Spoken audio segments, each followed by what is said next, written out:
Growing up, I had dreams and aspirations, but always felt like the kid that didn't fit in. For the most part, I wasn't a bad kid, but when I made the transition into adulthood, I turned to the streets for guidance.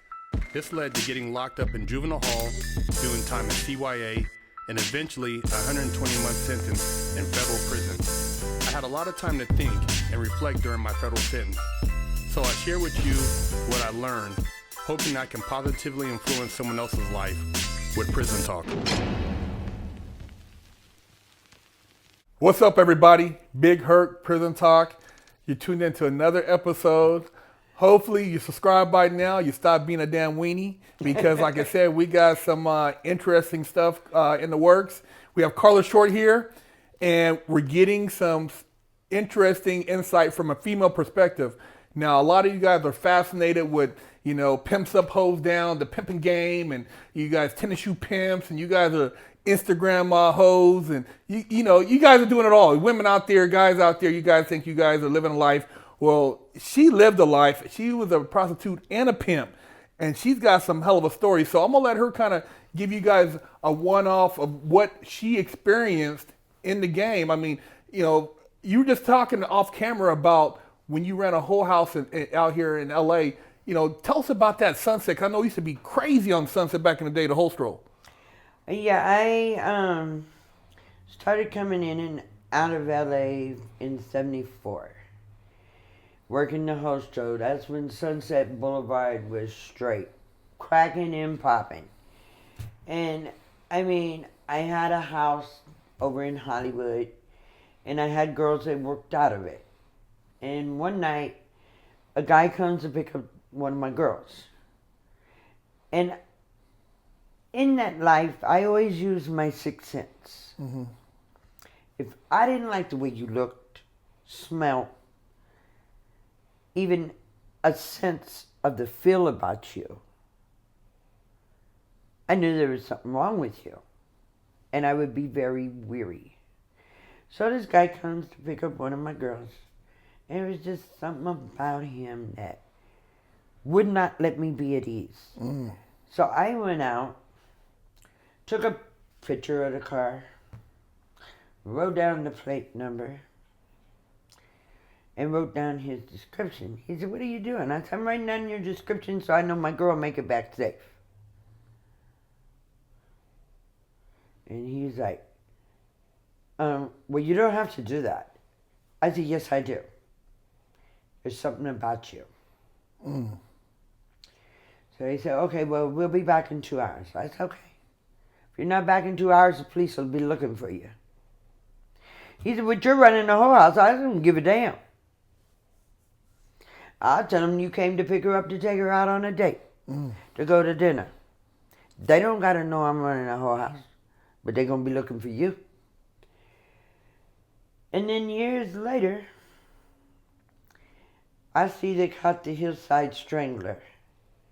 And when I looked at that news on the TV, my mouth said,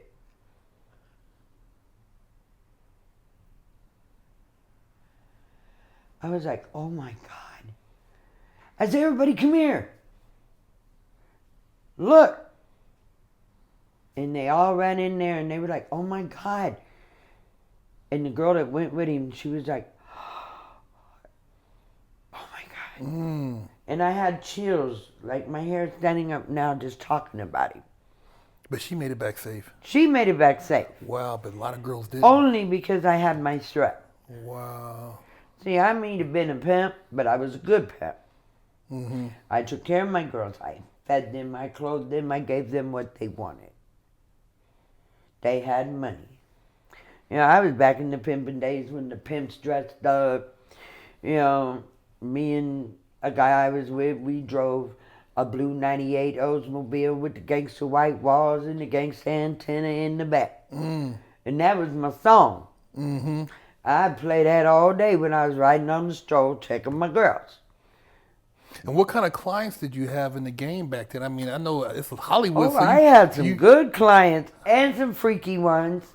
And then I had some that were like, would come up to me and if, like I said, if I didn't like any senses about you, I'd be like, "I'm cool. I had one offering me 500, and I thought, I don't care. You could offer me $1,000. I don't like you. Something about you that ain't right. But then I had those. I had one. He'd come and knock at my door.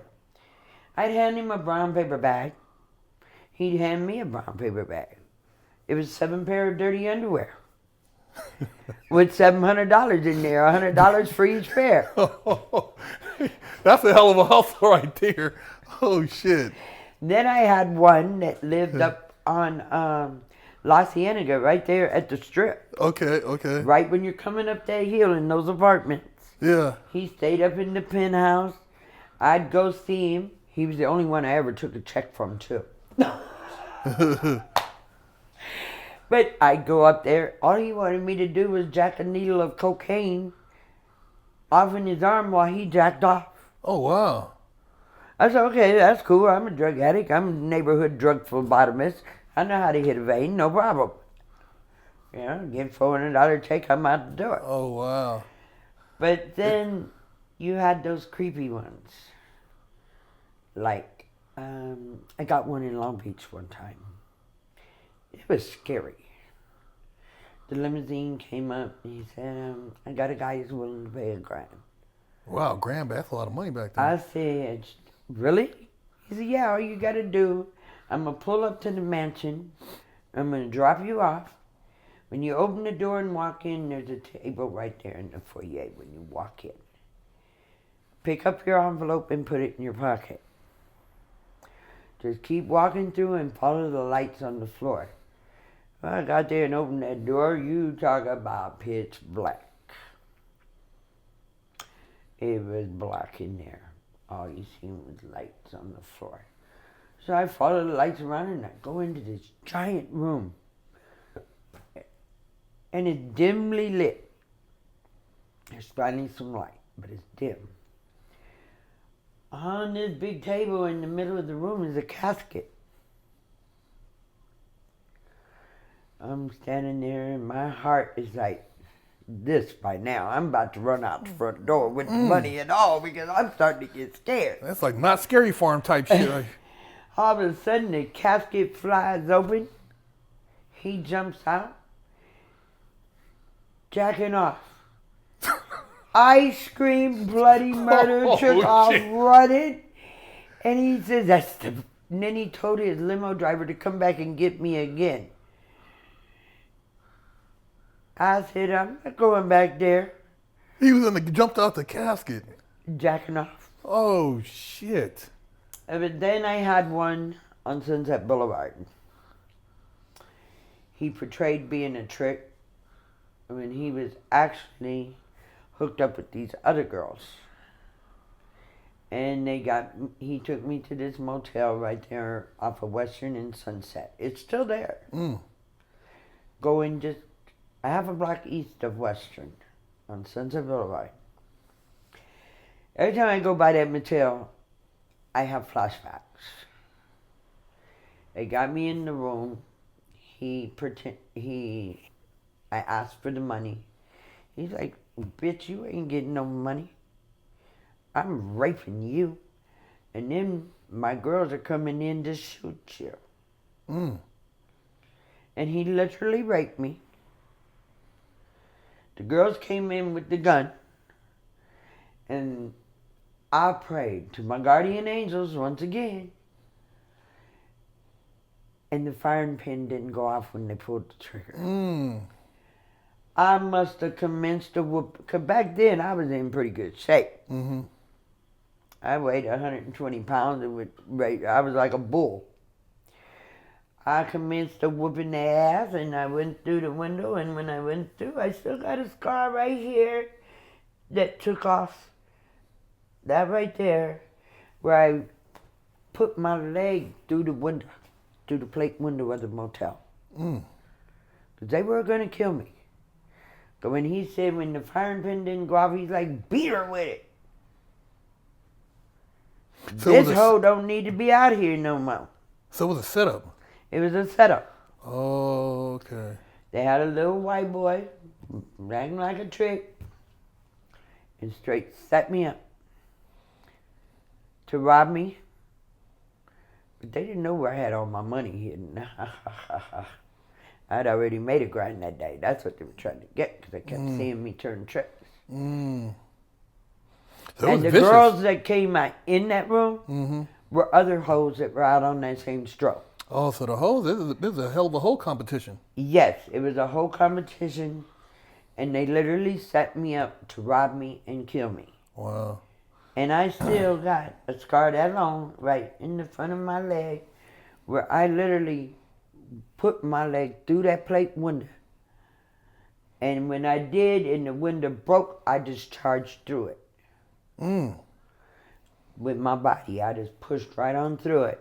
And then the motel man gonna say, you gotta pay for the window. I'm not paying for shit. You tell them people that just tried to kill me in there to pay for it. As they took off running and jumping in cars.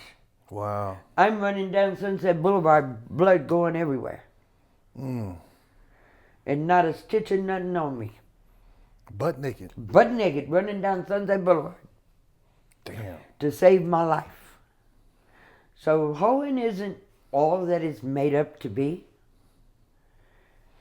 You never know who's laying to set you up. And a lot of these guys, they see it, these Instagram models, lay you down to sleep, unlock the door, and have a dude run up in there and catch you naked. Yeah. I've heard of that happening many times. Oh, it does happen. Very much so.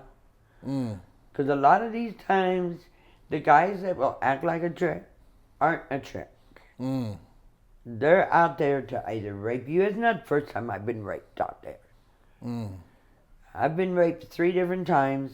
One time I laid in a coma for 2 weeks. Oh, wow. So, it's not all the glory. The money is nice because if you make good money. Because back then, I was never a cheap one. I was always pricey. See, a lot of girls now, they got these sugar daddies and they think, hey, this is a good little thing because, Right. And it's not, because even that sugar daddy can turn on them. He can turn just as easy as the rest of them can. Because when a sugar daddy's giving you all that money, he's going to literally think that he owns you. And you've got to give something for what he's given. And I can say, even though I've had bad things happen to me, I've been pretty much all right out there. But it was never easy. I always walked with fear in my mind because of the things that did happen. There's always going to be that whole competition. And then you might get a pimp that don't care about you. And if you don't bring the right amount of money, that pimp gonna beat your ass. Back in the 70s, like I used to run from Sacramento, Fresno, San Jose, LA, Oakland, Bay Area. All the hot host shows we ran. And there was some of the girls out there that I would literally see get beat with hot clothes hangers because they didn't bring the right amount of money. I was out there with Slim and all them and Kenny and all them pimps. The real pimps back in the days. The most of them cared for their women, but there was them few out there. If you didn't bring that right amount of money. With a gorilla pimping? Gorilla pimping, they will beat the shit out of you.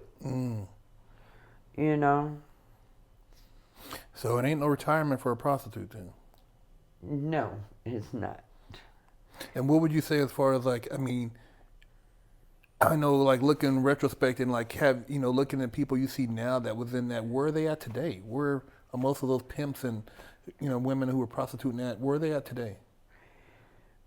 A lot of the hoes I knew back then, they're so old and worn out now that they don't even have hardly anything, And it's sad. It's really sad. Because they would go to jail, the pimp would never take care of them in there. And then they were beat and abused so much that today, a couple of them that I know are crippled from it, from the pimp beating them to death. Wow. You know, when I did pimp, I was never one to beat them. And the guy that I was with, he didn't beat them. Mm-hmm. You know, we liked ours to be clean and pretty and took care of. Mm-hmm. But it is not all that glory with all of them. Those are a few in a million that are good to them. Mm. But today, I'm like, why did I even do that? Why did I even hoe and give another man all my money? Mm. Think about all the money you could have kept. Between the hoeing and the pimping and the drugs and everything else, I should have been a millionaire right now. But when you're into hoeing, you're into drugs. Mm. You fall into that drug scene. Either meth, coke, heroin. And I've been on all. Mm. There's not a drug that I hadn't tried out there. Wow.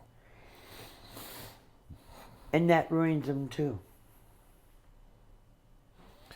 So it's not all that glamorous, you guys. You know, I know you want to hear all the benefits of, you know, slanging coochie out there and, you know, being an escort, but there's a lot of downside to it too. So Carla Short, Big Herc, hope you guys take heed to what she said.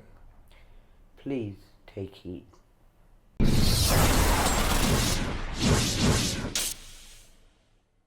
Lockdown's over. Get your yard time in.